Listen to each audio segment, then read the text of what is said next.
I reckon I wouldn't put it that way. Just avoid him. Buck, I'm not afraid Cal would get you if you met down there in town. You've your father's eye and his slick hand with a gun. What I'm most afraid of is that you'll kill Bain."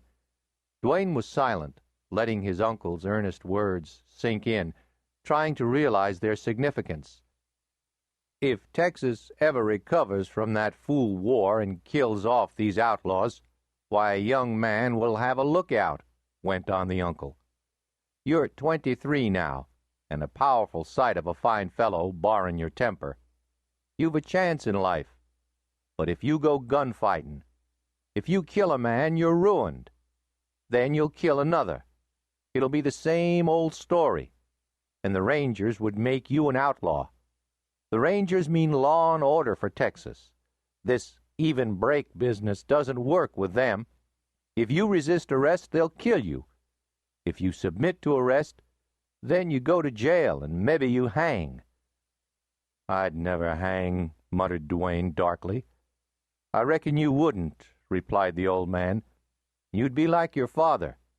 He was ever ready to draw, too ready. In times like these, with the Texas Rangers enforcing the law, your dad would have been driven to the river. And, son, I'm afraid you're a chip off the old block. Can't you hold in, keep your temper, run away from trouble? Because it'll only result in you getting the worst of it in the end. Your father was killed in a street fight, and it was told of him that he shot twice after a bullet had passed through his heart. Think of the terrible nature of a man to be able to do that. If you have any such blood in you, never give it a chance." "What you say is all very well, Uncle," returned Duane, "but the only way out for me is to run, and I won't do it. Cal Bain and his outfit have already made me look like a coward. He says I'm afraid to come out and face him. A man simply can't stand that in this country. Besides, Cal would shoot me in the back some day if I didn't face him." "Well, then, what are you going to do?" inquired the elder man. "I haven't decided yet." "No, but you're coming to it mighty fast.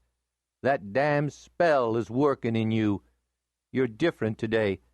I remember how you used to be moody and lose your temper and talk wild. Never was much afraid of you then. But now you're getting cool and quiet, and you think deep, and I don't like the light in your eye. It reminds me of your father. I wonder what Dad would say to me today if he were alive and here," said Duane. "What do you think?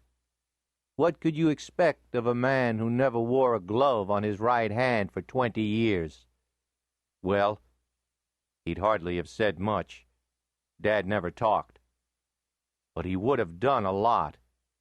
And I guess I'll go downtown and let Cal Bain find me."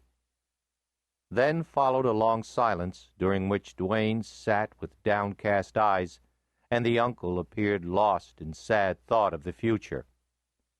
Presently he turned to Duane with an expression that denoted resignation, and yet a spirit which showed wherein they were of the same blood. "You've got a fast horse, the fastest I know of in this country.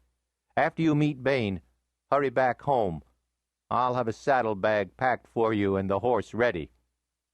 With that he turned on his heel and went into the house, leaving Duane to revolve in his mind his singular speech.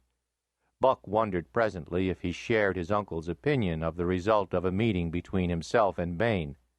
His thoughts were vague, but on the instant of final decision, when he had settled with himself that he would meet Bain, such a storm of passion assailed him that he felt as if he was being shaken with ague.